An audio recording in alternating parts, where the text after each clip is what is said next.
back to the GSMC Baseball Podcast, brought to you by the GSMC Sports Network. I'm your host, Sam Menzie, and we've got a show for you today. First topic we're going over is the American League All-Star Game roster revealed.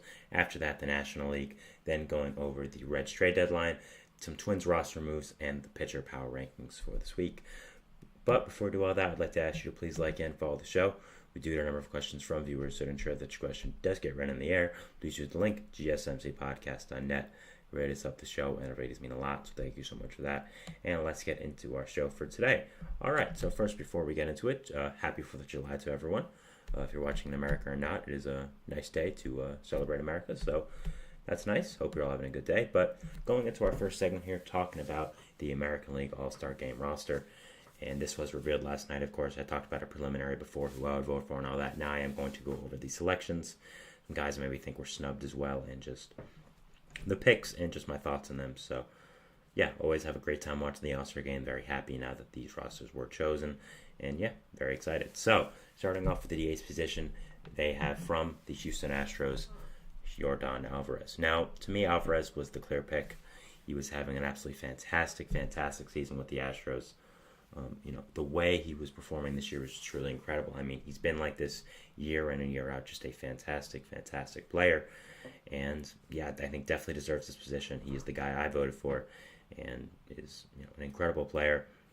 He's going to have a lot of All-Star games before he retires. I think is probably the most intimidating DH in the league since David Ortiz was here. So, yeah, an incredible player, deserves this selection, and been a big part of the Astros this year and why they haven't fully gone under. Some other players I thought maybe deserved this were David Fry of the Guardians, who's having a really nice season. Kerry Carpenter as well before he got hurt with the Tigers as well. But overall, I think Yordan was the clear choice here, and I think he definitely deserves this pick. At catcher, we have from the Baltimore Orioles, Adley Rutschman. Yeah, I think Rutschman absolutely deserved this pick. I maybe would have gone Connor Wong with the Red Sox over him just because Wong was having such a breakout season really out of nowhere. But at the same time, Rutschman was doing so fantastic. He's doing so great. And being on the best team in the league, having the season he's having, I think it makes a lot of sense. It's very fair for this decision. Again, I would maybe pick Connor Wong over him. But at the same time, I do think picking Rutschman is fair. I think it was a great selection. And overall, I think Rutschman definitely deserves this pick. And it's going to be a lot of fun to watch in the All-Star Game. I'm sure there's tons more in his future. And, yeah, again, I think maybe Connor Wong, but Adley's still a fantastic player and definitely deserves this selection based off his numbers. So, yeah. At first base, we have from the Toronto Blue Jays, Vladimir Guerrero Jr. Now, Guerrero, I also think deserves this pick. He was having a great selection. A great year and was a good selection. I think that overall, Vladdy's, again, having a really good year has been one of the big reasons why the Blue Jays haven't fully self-destructed within themselves. And, yeah, it's having just a really great year. Maybe we're not sure if he'll be in the Blue Jays much longer after this game, but, hey, nice representative here for the country of Canada. And, yeah, really good pick. I probably would have gone Josh Naylor over him, to be perfectly honest. I think Naylor's having the better season. He's on the better team. He's one of the main reasons why the Guardians have been so good this year. But at the same time, Vladdy's having a great season himself. So I don't really see the problem here. Again, I would maybe go Naylor, but Vladdy's not a bad pick. He's still having a fantastic season, so I'm not really going to complain too much. At second base, we have from the Houston Astros, Jose Altuve. No gripes here. He's who I picked throughout the entire process to play at second base. He's so consistently good. It's just incredible. I know a lot of people don't like him because of 2017, but such a fantastic, amazing, I really think, incredible player. I really think he gets underrated with how great he is in the history of baseball. One of the greatest second basemen in the history. Consistently, always fantastic, and just, yeah, a great season. Definitely deserves a selection, and happy for him. One of my favorite players personally, and very happy for him to be here on this pick. At shortstop, we have from the Baltimore Orioles, Gunnar Henderson, the second Oriole on this list. I think Henderson absolutely deserved this pick. There are a lot of good other shortstops that could have been here, mainly Bobby Witt Jr. having also a fantastic season, which is unfortunate that did not get picked and is not getting the publicity he deserves. But at the same time, Henderson is having a better season, in my opinion. Henderson has just been so fantastic this year. I mean, you look at his stats, they're incredible. He's probably number 2 in the AL MVP voting right now, right behind Aaron Judge. He's just having a truly fantastic season. He's going to be a superstar in this league for a long time. And yeah, just so exciting to watch him. Him and Adley both got chosen, and I think are going to be, big parts of this league for a long, long time. And overall, very, very excited to watch them and end up seeing what is going to happen with these guys. At third base, we have from the Cleveland Guardians, Jose Ramirez. Yeah, I don't really have a problem with this. Ramirez is having a fantastic, fantastic season. Like Altuve, consistently one of the best players in baseball. Really never has a down season or a down point. It's just so good always. I also think is underrated long term. I do think at this point he is one of the greatest third basemen to ever play the game with how well he's done. So I love this pick. I think it is deserved. I personally, though, would have gone Rafael Devers over him, but I also don't think Ramirez is a bad pick. I mean, he's done great this year. Guardians, one of the best teams in baseball, one of the biggest prizes in baseball. So it's not exactly like it wasn't earned. I just would have gone Devers over him, but at the same time, having a great, great season. No gripes here about this. For the outfield, so first off, we have from the Cleveland Guardians, once again, Steven Kwan. Yeah, Kwan is leading the league in batting average right now. As much as batting average is, a lot less not as valuable as it once was, I should say, which I agree with. I don't really think it's a great stat. He's still a fantastic player. Has amazing bat-to-ball skills, maybe the closest thing we've seen to Tony Gwynn since Tony Gwynn retired. Plays great defense in the outfield, really leads off the game nice for this Guardians team. Is just a fantastic, fantastic player. Definitely deserved this spot, and really nice job for him. One of the biggest reasons why, again, the Guardians have done as well as they have this year. So, yeah, great pick here. I had no problem with it, and been a fantastic, fantastic player. Center field, we have from the New York Yankees, Aaron Judge. It's Aaron Judge. I mean, he got in the first round because he had the most voting. I mean, what is there to say about Aaron Judge that hasn't been said, right? It's Aaron Judge. He's having a historic, amazing season once again. Just a incredible, fantastic, generational, special player. No other comments here about Judge. An incredible, incredible player, and he definitely deserves to be here in the center field position. And yeah, he's Aaron Judge. What else going to say, right? Then in the final outfield position, we have again from the New York Yankees, Juan Soto. Soto is also having a fantastic, amazing season. Soto and Judge have quickly become one of the greatest duos to ever play the game of baseball, period. Not just in this year. Soto has really, really thrived since coming to the Bronx. I thought he would be fantastic, and he has been. Really has lived up to being a Yankee, quote-unquote. Has really fulfilled playing for this historic franchise, and just definitely 100% deserves this pick and deserves to be here. He's been such an incredible player, and overall is someone that has just been absolutely fantastic as a Yankee. He's having an incredible season this year. Without Judge or Gunnar Henderson, he would have been the MVP in really any other year. Has been a fantastic addition to this Yankees lineup. And it's Juan Soto. It's kind of like Judge, kind of like Altuve. What else are you going to say? This guy's so fantastic. Now, for outfield positions in the AL, I don't really have a big disagreement. I mean, I picked all these guys as well in mine. I think they're all 100% deserving. There are some other guys maybe who should have gotten some recognition for how great of seasons they're having. But at the same time, these guys have just stood out from everyone else this entire year with how fantastic they have been, how great they've done. And I definitely think this outfield is deserved. I don't really think there's someone who, is kind of is someone that you're looking at like, oh, he doesn't deserve to be here. No, all these guys are fantastic superstars, and yeah, definitely deserves to be here. So, recapping the American League All-Star Game starting roster here. At the DH position, Yordan Alvarez from the Houston Astros. At the catcher position, Adley Rutschman from the Baltimore Orioles. At the first base position, Vladimir Guerrero Jr. from the Toronto Blue Jays. At the second base position, Jose Altuve from the Houston Astros. At the shortstop position, Gunnar Henderson from the Baltimore Orioles. The third base position, Jose Ramirez from the Cleveland Guardians.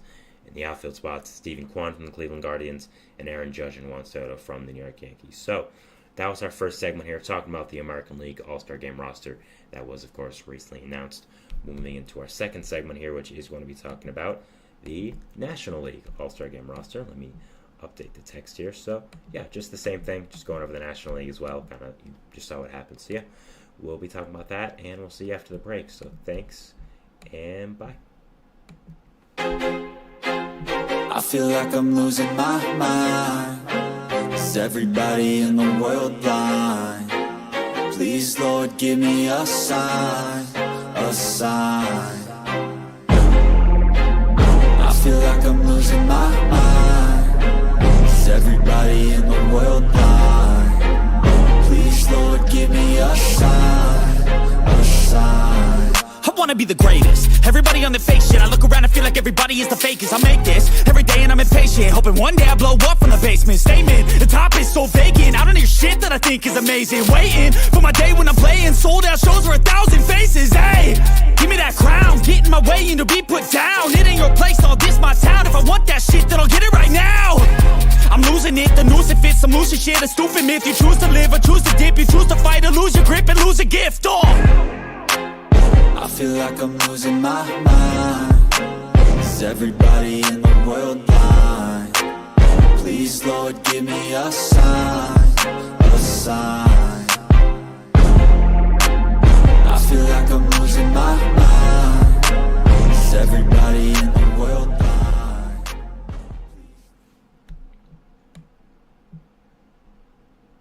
And we're back here on the GSMC Baseball Podcast, bringing you our second segment, which is going to be talking about the National League All-Star Game roster that was just announced. But before we do that, I'd like to ask you again to please like and follow the show. We do get a number of questions from viewers, so to ensure that your question does get read in the air, please use the link, gsmcpodcast.net. It really does help the show, and it really does mean a lot, so thank you so much for that. And let's get back into our second segment here today on this July 4th. Happy July 4th again to everyone watching. So, starting off this roster, just talking about the picks like we did last segment as well, which I did the American League, so if you want to see that, go ahead. So yeah, starting off with the DH position we have from the Los Angeles Dodgers. Who else other than Shohei Ohtani? I mean, it's Ohtani, right? The best player in baseball, in my opinion. Maybe the best player of all time at this point. He deserves this pick 100%. Marcell Ozuna is also having a fantastic season at the NLDH position, but at the same time, Ohtani's doing better. The Dodgers are a better team. He's Ohtani. He's more marketable. He's the face of baseball, in my opinion. And, yeah, definitely 100% deserves this pick. I don't really think anyone, maybe other than Braves fans, are going to say that he doesn't really deserve this. So, yeah, Ohtani, 100% the right choice here. Nothing really to have a gripe about. Yeah, definitely deserves this selection here. At the catcher position, we have from the Milwaukee Brewers, William Contreras. Contreras has been one of the biggest breakout stars of this year. Was very solid after coming over last year in the Atlanta Matt Olson trade, but has taken it to a whole new heights this year. I mean, has just hit the cover off the ball. Been one of the biggest parts why the Brewers have been such a great team this year. Have been a team that really exceeded expectations. And yeah, it's just been a fantastic player. Is having an incredible season. Might be more of a DH than a catcher, but I think plays both really to the same level. So I think this selection is fine. I mean, he's having, again, amazing, fantastic season. 100% deserves this pick. I mean, he really, really does. Having a, just, again, crazy season, becoming a huge part of this Brewers core in the future. And, yeah, 100% deserves this pick. At first base, we have from the Philadelphia Phillies, Bryce Harper. Yeah, I mean, Harper, again, 100% deserves this pick. The one thing I've talked about on the show a lot that I'm very impressed with is how seamlessly Harper has made that transition to first base. I mean, he was a catcher in high school, coming up to the minor leagues a little bit, was an outfielder after that, and played first base for the first time this year in any professional level, and has done it really to a high level. Not only playing defense to a high level as well, but at the same time, hitting the ball, hasn't let his new first base routine distract him, any of that, transitioning to a whole new position. It's just been so impressive to watch. I mean, he's hitting the ball like he always is. He's just an incredible, amazing player. It's Bryce Harper, right? What are you going to say? An incredible season, and 100% deserves this pick. Is having, again, a fantastic season like always, and definitely deserves this. Now, Freddie Freeman is also having an equally amazing and impressive season, but I did pick Harper just for the fact the Phillies right now are better than the Dodgers, and the way Harper has been able to transition to first base with never playing the position before. I think that's been very impressive in my opinion. And as much as Freeman's been a very impressive player, been very good, I did go Harper over him just for that sheer fact. But again, Freeman definitely deserves a nod. But at the same time, he's going to make it. It's Freddie Freeman. He always makes the All-Star game right. So he'll definitely be here somehow. At second base, we have from the Arizona Diamondbacks, Ketel Marte. Yeah, Marte definitely deserves this pick. This is the guy I really had all throughout this process as my NL starting second baseman. Is having a really, really fantastic season. I mean, is continuing how well he's done throughout these past few years. Is a really fantastic player, and overall, I think definitely deserves this pick. 100% is, has been very, very good. And yeah, I think that this is the correct decision. Is one of the best players in baseball, and yeah, 100% deserves this, and congrats to him. Great selection. No notes here. Now, at shortstop, we have from the Philadelphia Phillies, again, Trey Turner. Now, I'm going to be honest, I don't agree with this decision whatsoever. I don't think that Trey Turner really deserves this pick. I thought there were a lot of other players that should have, and deserved this pick more. And I think that, he really only got in because of Phillies fans. Now, Trey Turner's a great player, but at the same time, he's not even playing in 50 games this year. And I think there were a lot of better options here to pick for the NL shortstop. I mean, first of all, Elly De La Cruz has having an amazing, fantastic season with the Reds. Is one of the faces of baseball at this moment. How marketable he is, how great he plays, how fun he plays. I would have gone Elly over Trey Turner, so I think that's one option there. Also, the guy I picked over Trey Turner was Francisco Lindor of the Mets. Lindor, since moving to the leadoff position in the Mets lineup, has been an absolutely elite player. He's really just unstoppable in that position. You see the jersey right there. So I'm not gonna act like, again, I'm not biased because I'm a Mets fan. I'm a Mets fan. Of course, there is going to be some part of my mind that is biased when it's coming to a Mets matter, but at the same time, I truly do believe Lindor should have been the selection here. The way the Mets have been the hottest team in baseball, really, for around a month now since Grimace threw out the first pitch. I mean, we know about this. We don't have to go into it more. It's an insane situation, but it's true. The way Lindor has really carried this offense with other guys, of course, like JD Martinez, like Brandon Nimmo, but the way Lindor has been able to set this lineup up in the leadoff position, play the defense so well at shortstop like he always is, and just hitting the cover off the ball right now, I do think Lindor should have been the selection here. Somehow has not made an All-Star team as a Met, even though he's had 3 fantastic seasons there. I think 4 now, actually. So I really think a lot of it has to do with him starting slow every year, but at the same time, always finishes the year with fantastic stats. So I do think Lindor should have been the selection here. Trey Turner is, of course, a fantastic player, but at the same time, he hasn't played in that many games this year because of injury, and I do think there were 2 significantly better options than him.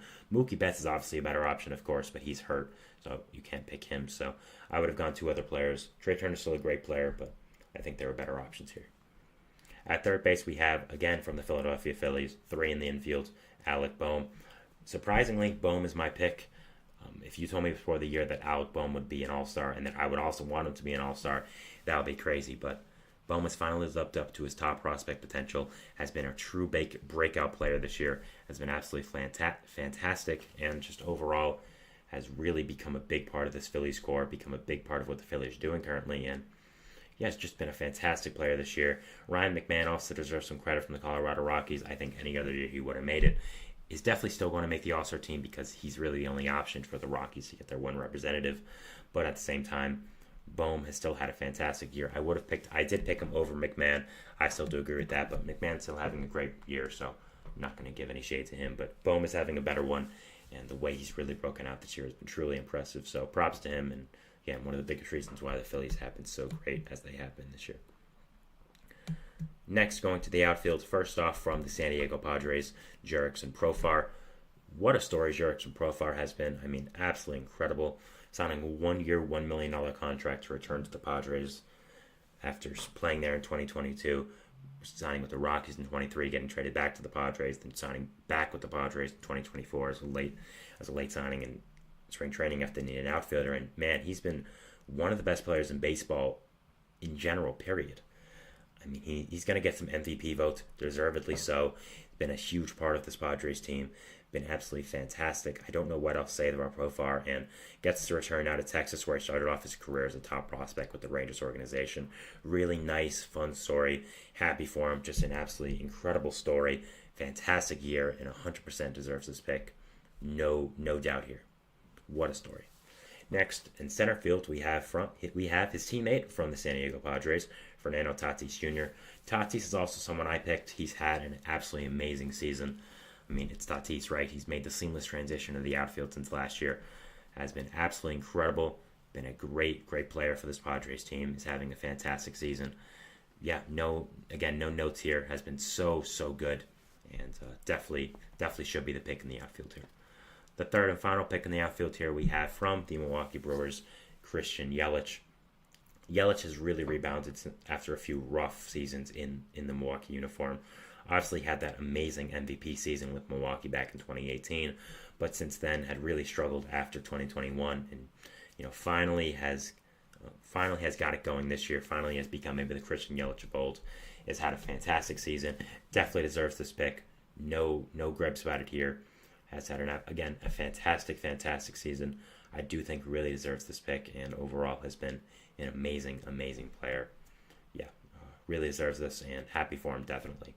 The way he's rebounded after those couple of seasons, those couple of rough seasons, has been really impressive, and props to him. Now, some other guys I would have picked in the outfield, or I think should have gotten some more credit. First of all, Heliot Ramos from the San Francisco Giants has come out of nowhere and had a fantastic season with the Giants team. Has been one of the most reliable bats on a team that really does not have many. So I think he should have gotten more credit. I do think he should make the All-Star game, and I think he definitely is someone that should get more publicity for being an All-Star. Also, another Padre. Could have had 3 Padres in the outfield, and I honestly wouldn't have been mad. Jackson Merrill. Merrill's had an amazing rookie season with this Padres team, and overall has just been so good. Talked about him yesterday as he was second in my Rookie of the Year voting. So, yeah, just an amazing season with this Padres team. Again, like Tatis, has made the seamless transition from shortstop to the outfield.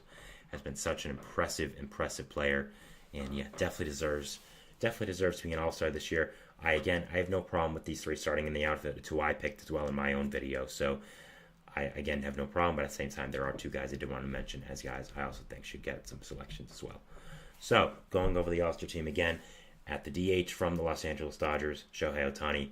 At catcher from the Milwaukee Brewers, William Contreras.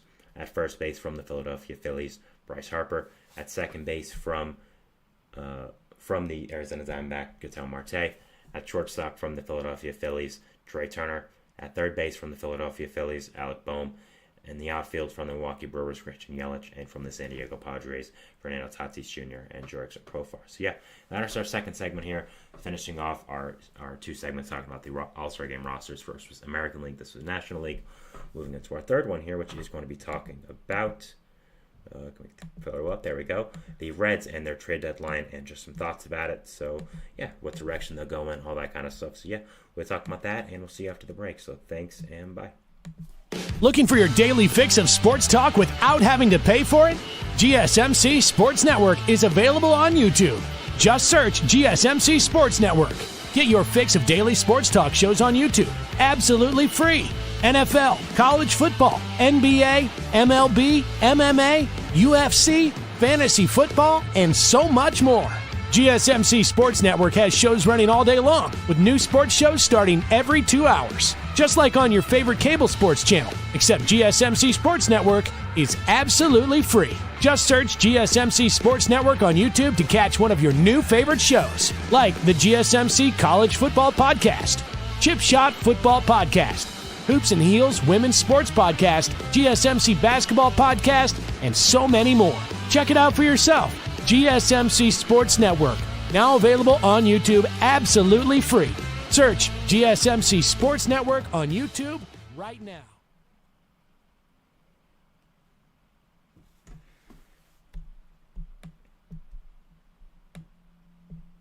And we're back here on the GSMC Baseball Podcast, bringing you our third segment, which is going to be talking about the Cincinnati Reds and their trade deadline, and just some moves I think that should end up happening for them, and just what direction I think they should go in for the trade deadline. So let's get into it. The Reds have been a very polarizing team this year. I've talked about it many times, but to me, they've been maybe the most disappointing team this entire year. I talked before the season multiple times about how I thought they were clearly the best team in the NL Central. I thought they would win that division, and unfortunately, they've let me down. They are currently third in the division, or about 10 games out of the first place right now. So, have definitely been a very disappointing team. Have been a team I really have been sad to watch. There's been a lot of stuff not going right for them, including injuries and all that, but at the same time, just very disappointing the way I thought this year would go. So I think now, getting closer to the trade deadline, right now it's July 4th, of course, when I record this and when I'm on live. The trade deadline is on July 31st. You've got under a month now to decide what you're going to do, and I think the Reds are one of those teams that really have to take a hard look in the mirror and say, what are we doing? What is our decisions? What decisions are we making? What are we going to do? And you have to decide, first of all, are you doing maybe one of 4 things? 1, are you fully rebuilding? 2, are you buying? 3, are you retooling? For 4, are you doing nothing? Now, I'd say fully rebuilding is out of the way because I think once everyone gets healthy, they're going to be a team to really watch out for next year. And I think buying is out of the picture as well. I think at this point, when you look at this Reds team, I mean, right now in the NL Central currently, they are 3rd place. They are 10.5 games out of 1st place, 4 games behind Cardinals for 2nd place. You look at the wild card as well. The teams above them include the Braves, Cardinals, Padres, Mets, Diamondbacks, Giants. And they're tied with the Pirates as well. And the Nationals are only half game behind them. So there's a lot of teams you'd have to, continuously beat to get into that wild card position, to even really get into a position of it. Even though you're 4 games out isn't what it used to be.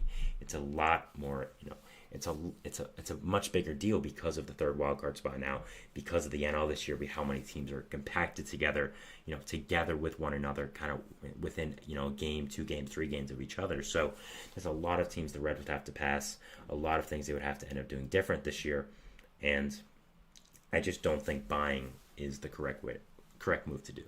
Now, if I'm them, I'm really doing a bit of a retooling.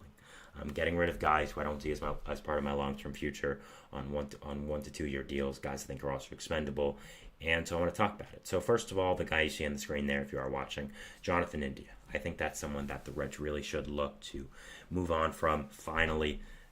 Ooh, sorry about that. That was, if I made a weird thing, that was my phone. I was trying to get on my notes and it fell, so that was unfortunate. But Jonathan India, I mean, he's been in trade rumors for such a long time now. I mean, really, it's been years and years at this point that he's been in trade rumors for the Reds, really since winning that Rookie of the Year, and for a good reason. India has been a decent player, but nothing really too extraordinary, not really been a guy to build your franchise around since that rookie year.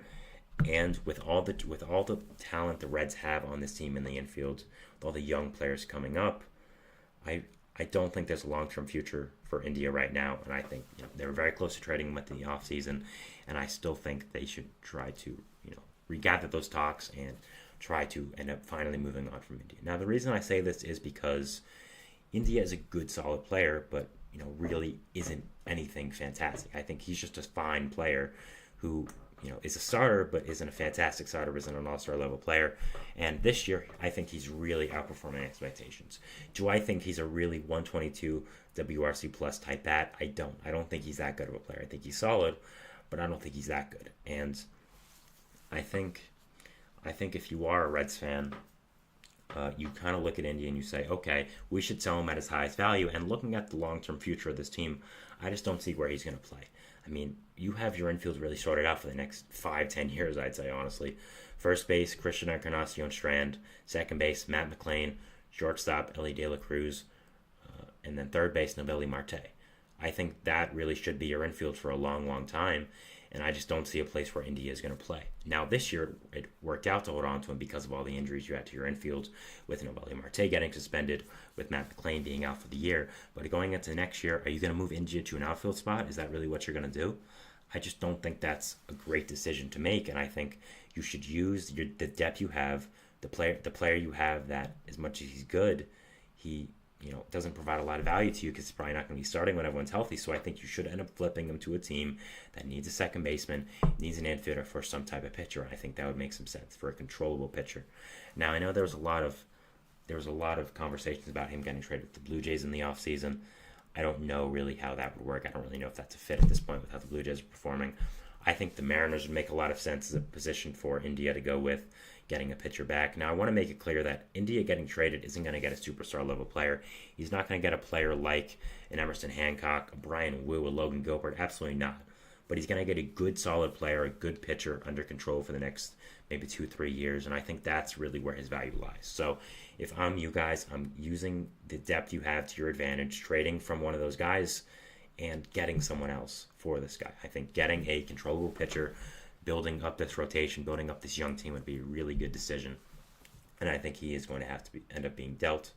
He's become a fan favorite over there in Cincinnati. He's become a great presence in that clubhouse. But at the same time, I think it's time to move on for your team. And I think it's time to deal from your depth. I mean, you also have Santiago Espinal right there if you're worried about, trading India and then you're having no depth in the infield after that. Now, you still have Espinal. You still have some other guys as well on that team, so it's not like you're just trading him and then you have no backups. No, you still have other players, and that's why I do think India is good, but just not good enough to stay in this team because I think there are other players better than him. So I think trading him now to get a good package back would make a lot of sense. I mean, a lot of teams gives you an infielder right now. I mean, looking at the league currently, I think the Mets could be a fit for India. I know a lot of Mets fans have wanted this for a few years because he grew up a Mets fan in Florida with his father. But at the same time, I just don't think it's been a fit before this year with Jeff McNeil. But the way McNeil's been struggling, I think they could look to add Jonathan India. I also think going to other teams as well. I think the Dodgers could be a fit. I think the Diamondbacks could be a fit. I think the Yankees could definitely be a fit. It would be unfortunate for him to cut off that beautiful hair, but it would have to happen. I think Cleveland could definitely be a fit. Again, Seattle I mentioned as well as a team. So there are a lot of fits here for a good solid infielder like India. I think it would make a lot of sense to end up trading him for a pitcher, and I think that is one of the decisions that the Reds would have to end up making. Now, after that, there are also some other great players you could trade at the deadline if you are a Reds fan. First of all, Frankie Montas, a guy who signed to a one-year contract coming off an injury-riddled season with the Yankees. Montas hasn't been great for you guys, but provides a lot of upside if you can get him fully healthy and get his pitches back to working where they were in Oakland all those years ago. Also, it's just a good, solid innings eater. Is a good veteran arm that I think wouldn't cost that much for a team to acquire. Really hasn't worked out in Cincinnati. I think another change of scenery would be good for him. And I think any team looking for pitching, if you don't want to spend too much, I think getting Montas as a good, solid veteran relief arm would make a lot of sense. And not relief, just a good veteran arm out of that rotation, I think would make a ton of sense. And if I'm a Reds fan, I'm definitely looking to get a good package back for Montas. Again, nothing crazy, but something good, something very solid for him. And I think that would make a lot of sense for this team and the future of the team. So I think that would be a really good decision. Also, in the bullpen, trading a guy like Brent Suter, who you signed to a one-year contract, would be a nice decision as well. Suter's a very solid left-handed bullpen arm, which a lot of teams need.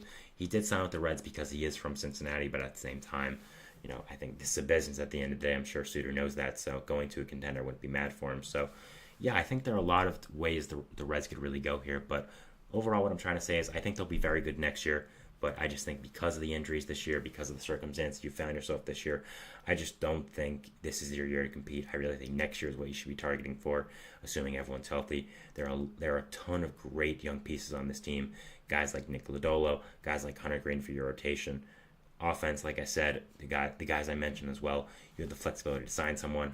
They haven't been scared to sign people in the past. I mean, you gave Nick Castellanos a big contract in the past as well. So you have guys like Chase Petty coming up through the ranks. You have the first overall pick. You have the second overall pick in this year's draft. I mean, you could draft a guy like Charlie Condon or Jack Cagliglione or Travis Bazanza and have them come up in the next 1 or 2 years and be a big part of their core. Chase Burns as well. So a lot is going right for this Reds team. There's a ton to like in the future. And, just because this year was a flop, just because of the circumstances that happened this year, you won't be competing. There's still a lot to like in the future.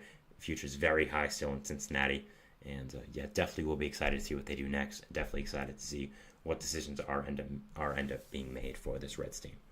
So that is our third segment here, talking about the Cincinnati Reds and their trade deadline and what could end up happening with them. We'll be moving into our fourth segment, which is going to be talking about the Twins and just some roster moves around them. I'm going over some injuries, prospect call-ups, all that kind of stuff. So yeah, we'll be talking to you after the break. So thanks and bye. For the best and latest podcasts available anywhere, go to the podcast app on your cell phone and type in GSMC. To access free content-rich podcasts on health and wellness, book reviews, sports, entertainment, relationships, social media, movies, technology, finance, and even weird news. Subscribe and download the GSMC Podcast Network's family of shows, available everywhere podcasts are found.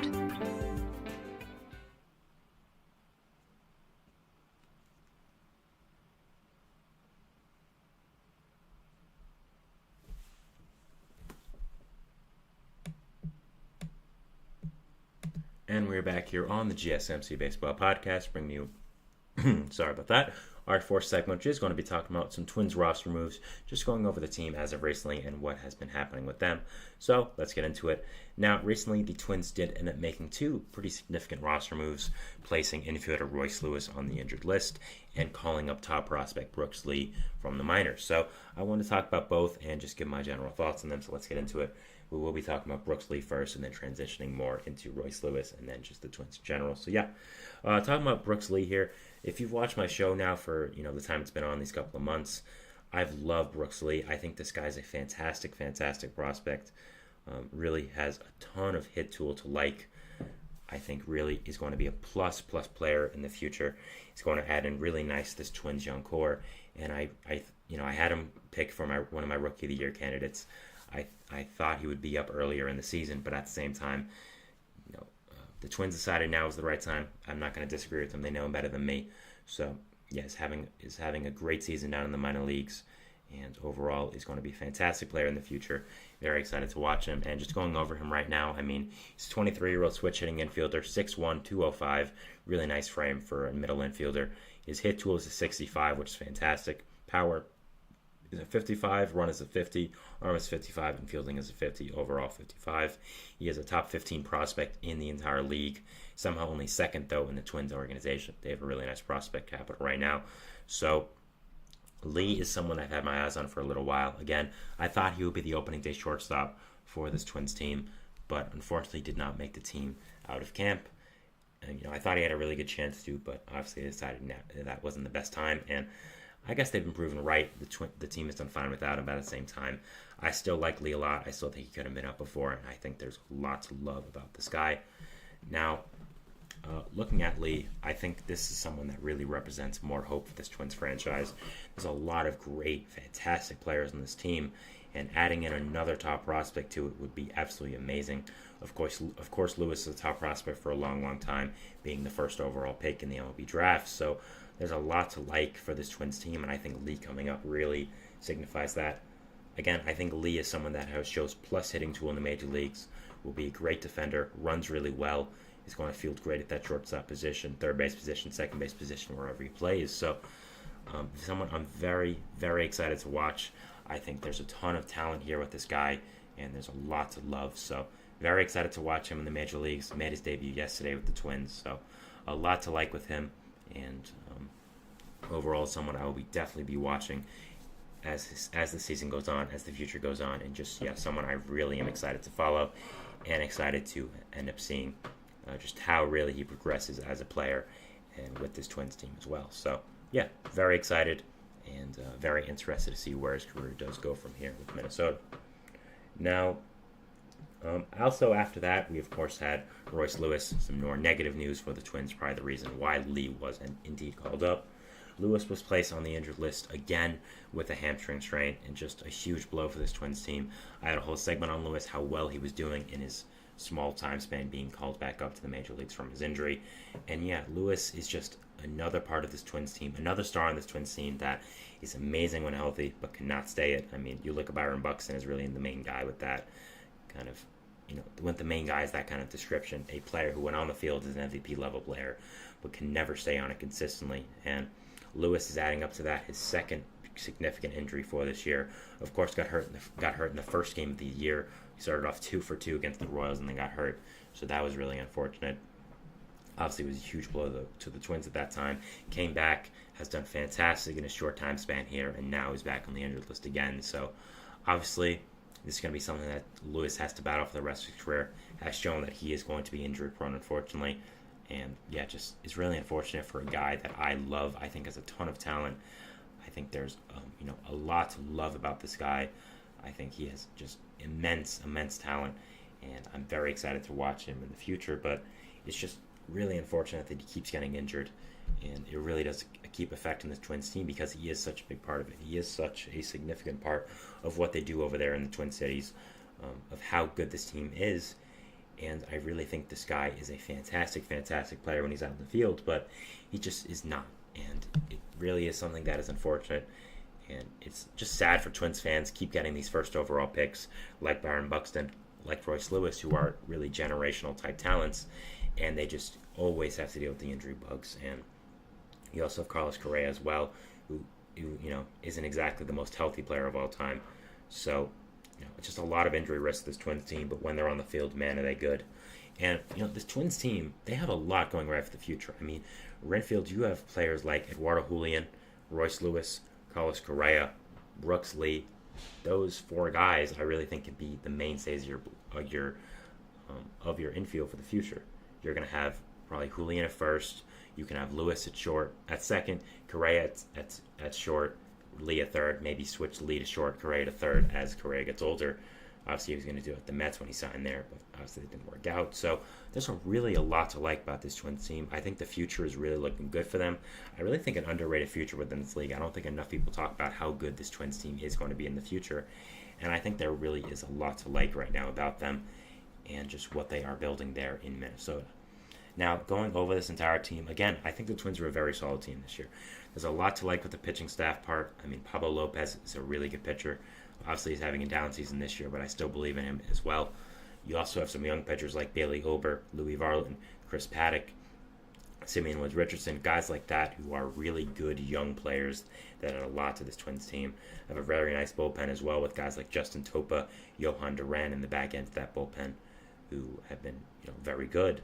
So overall, I think this Twins team is very good. I think there's a lot to love about it and a lot of pieces here that I don't think people give them enough credit for. I think overall this Twins team is very, very good. There's a lot to like in the future and is a team that really has a lot going for them. This Lewis injury is kind of unfortunate, I'd say, but calling Lee up, you get to fulfill really, I'd say substitute Lewis's value with Lee. I don't think Lee's going to be as good of a player as Lewis was in that time when he was healthy, but I think Lee is still a really, really good player, a really great young prospect that is going to do a lot of damage in this league. And again, I had him as a Rookie of the Year candidate at the start of the year. I think very highly of him, and I think this is a guy that really is going to be a monster in the leagues in the future. So, yeah, I mean, looking at this Twins team again, they still have a really nice future ahead of them. Walter Jenkins, a top 5 prospect in baseball, one of the top picks in the draft last year, is going to be up sooner rather than later. Is a guy I really, really like in this Twins team. I mean, he's just absolutely a beast. His ETA right now is 2026, so only really have to wait 2 years. He's only an A-ball, 19 years old. I think he's going to be an absolute monster when he comes up. That's someone else who's going to help this team. You also, of course, have Emmanuel Rodriguez, who you acquired in the trade from Seattle as an outfield prospect. So overall, I think this guy's another player that is really going to help out with this team. You also, of course, have David Festa, a top pitching prospect you called up. Luke Keschall, who's another prospect in this Twins organization. So overall, this Twins team has a lot of young players going for it, a lot of young prospects that are going to be up soon, really doing damage, and there's a lot to like here for this Twins team in the future. This year is going to be interesting to watch with them. I mean, you look at the AL Central where they are currently. They're in second place, a game ahead of the Royals, really involved in the wild card right now. You look at what position they are in. Currently, they're second place in the wild card, so they're firmly in this playoff position. So, a lot to like about this Twins team, a lot to love in the future, and I think that overall this team is very, very good, are going to continue to be good for a long, long time. You have to deal with the Royce Lewis stuff, but again, you have a lot of depth, and I don't really think it's going to be a long-term problem. So, yeah, that is it for our fourth segment here, talking about the Twins and just some roster moves, going over them in general. Going into our fifth segment here, which is going to be talking about the pitcher power rankings from this week, just going over them and giving my thoughts. Yeah, we'll be seeing you after the break, so thanks and bye.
And we're back here on the GSMC Baseball Podcast, bringing you our fifth and final segment here today on this July 4th holiday, talking about the... Ooh, I forgot to change the text here. I apologize about that. But talking about the pitcher power rankings for this week. Now, MLB does this a good amount of times. And I usually do talk about it. I like giving my thoughts on it. And, yeah, just talking about the pitcher power rankings and just going over it. So, yeah, let's get into it. So, starting off at number 1, we have from the Detroit Tigers, Derek Skubal. Yeah, I think every time Skubal's been at the top of this list, I really have agreed. Skubal is a fantastic, fantastic player. Has truly broken out this year after a couple of years, but he's been very good, shown a lot of flashes, but has never put it all together for injuries, some other thing as well. So Skubal has been a fantastic player this year. Absolutely incredible. I really think does deserve this number 1 placement. Is the AL Cy Young favorite as of right now. Has been absolutely incredible. He was my Cy Young pick before the year, so I really always have expected this. And yeah, very excited for a guy that I thought had a lot going for him in the past. Has really lived up to it. You know, the Tigers aren't doing that great, but that's definitely not up to the problem with Skubal. Has been an absolutely fantastic, fantastic player, and overall has just been really, really good. So yeah, props to Skubal, props to how good he's been, and yeah, definitely deserves this number 1 placement in my opinion. Number 2, we have from the Baltimore Orioles, Corbin Burnes. Since Corbin Burnes has come over in that trade from Milwaukee, he has been everything the Orioles have wanted and more. Has been an absolute ace-level pitcher like they wanted, like they expected. And yeah, has just been a fantastic, fantastic addition to this Orioles team and this Orioles core. I think Burnes has just been such a really incredible, incredible player. Again, has really exceeded all expectations I had for him. I thought he'd be very good, but how good he's been this year has been truly incredible. Adjusting from the, not the greatest hitting NL Central to now the AL East, where he's facing Juan Soto, Aaron Judge, Vladimir Guerrero Jr., Rafael Devers, these superstars all the time. Has just been honestly incredible. One of the biggest reasons why the Orioles have been as impressive as they have been this year. Burnes is a fantastic, fantastic pitcher. 100% deserves this number 2 placement here. Has been absolutely incredible, and yeah, I think this is a very, very fair placement to end up putting Corbin Burnes at. Number 3, we have from the Chicago White Sox, Garrett Crochet. Starting off this top 3 with all AL pitchers is very interesting, but I don't necessarily disagree. I don't know if I'd have Crochet this high, but I think Crochet has had an amazing, amazing season and definitely deserves to be here. Crochet has been such a fantastic, amazing pitcher that it really makes a lot of sense for him to be on this list. I mean, the way he's truly broken out with this White Sox team after being a reliever his entire MLB career has been so, so impressive. And he's really just been so, so good with this White Sox team. I mean, really has just been a very, very impressive player since transitioning from a reliever to a starter. I talked about that yesterday as well, so if you want to go ahead and talk and see that video from my second segment there from yesterday, please go ahead. But yeah, Crochet's just been such an impressive pitcher this year. The way, again, he seamlessly transitioned from being a reliever to a starter has been super impressive. And yeah, this is a guy I really like. Will probably be traded for a haul at the deadline to whatever team. And yeah, I think deserves a placement on this list. I'd probably have him a little lower, probably at number 5 here, below the 2 guys below him, which I'll be talking about, of course, next. But yeah, definitely deserves to be on this list. Is having a fantastic, fantastic season. All right, number 4 here we have from the Pittsburgh Pirates, Paul Skeens. I mean, Paul Skeens, man, he really might win the Cy Young as a rookie, that would be so impressive. Wow, he's been insane. I mean, we knew about this guy for the past few years, coming up out of LSU, how impressive he was there, but man, the way he has just effortlessly transitioned to the major leagues, effortlessly struck out these professional hitters, has just been so impressive. The guy throws 100 miles per hour consistently with ease. His windup is so clean, so fluid. Such an incredible player to watch live. His off-speed stuff is also incredible. Just Skeens is a fantastic, amazing player. Right now, he's the Cy Young favorite as a rookie. I mean, just is absolutely incredible. Is an amazing, amazing player. And 100% deserves to be here on this list. I'd probably have him higher, like I said before. But yeah, the way he's been so, so amazing this year. And I definitely think he deserves to be on this list. Number 5, we have from the Kansas City Royals, Seth Lugo. Lugo, since signing with the Padres last year has been a plus starting pitcher in this league. He begged for years for the Mets to make him a starting pitcher. They never obliged, and man, has he proven them wrong. Now going from San Diego to Kansas City, signed a big contract this offseason, I should say, 3 years, $45 million, and man, has he been worth every single penny. Has been such an impressive pitcher. I mean, has really lived up to every single expectation. The Royals could have had him more. Lugo has just been absolutely incredible. One of the biggest turnarounds I've seen in a long time. Watching him as a Mets fan for years, was a really solid pitcher out of the bullpen. But man, I never expected him to be in Cy Young conversations as a starter. Props to him. Props to how he's been able to turn his career around, and just what a season he's having. Going from one former Met to another, we have number 6 from the Philadelphia Phillies, Zach Wheeler. I mean, what are you going to say about Zach Wheeler, right? Top 3 pitcher in baseball. Absolutely fantastic. He's just an amazing player. And yeah, I think definitely deserves to be on this list. Is just absolutely amazing. Is so good. Signed that extension very deservedly with the Phillies before this year. Has lived up to every single expectation and more.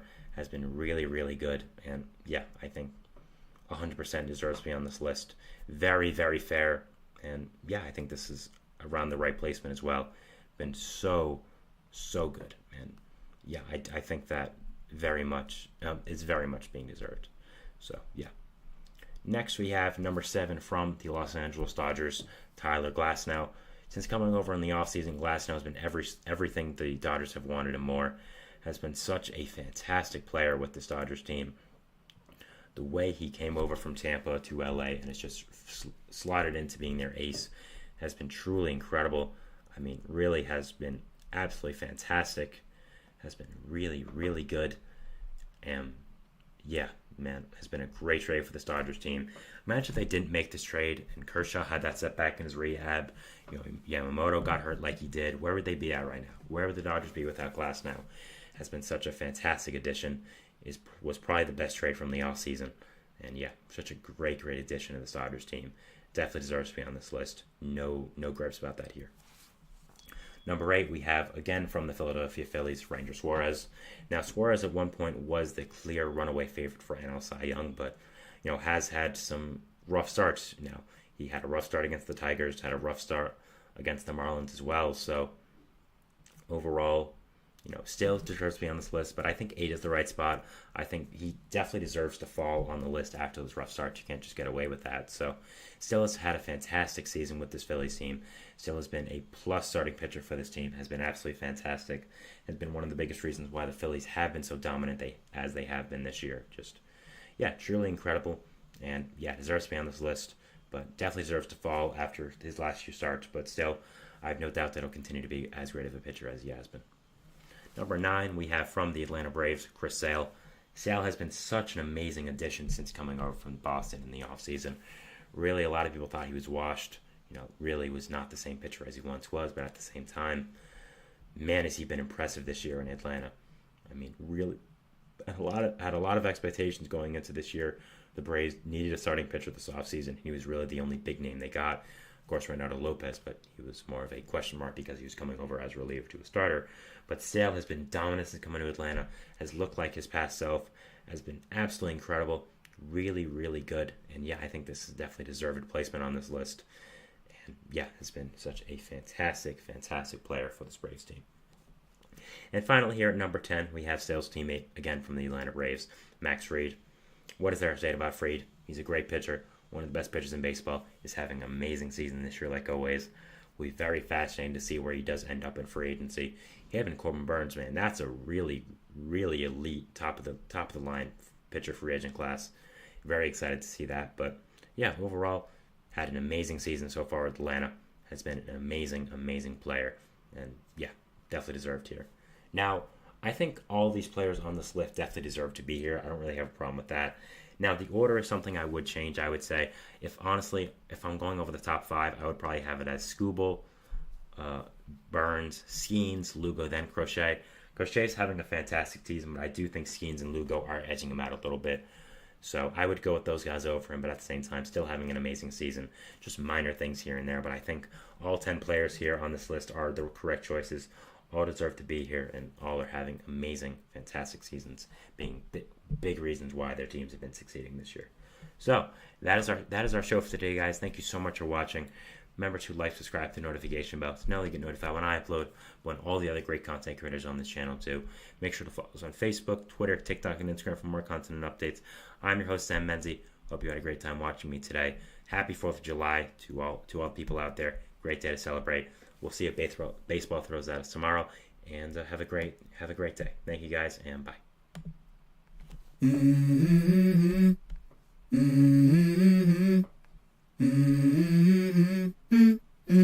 Let's go. I wake up to a little bit of drool on my pillow, feel like it's gonna be a bad day. Yeah, I'm tired of shit, and the coffee ain't hit yet, damn, ain't that great.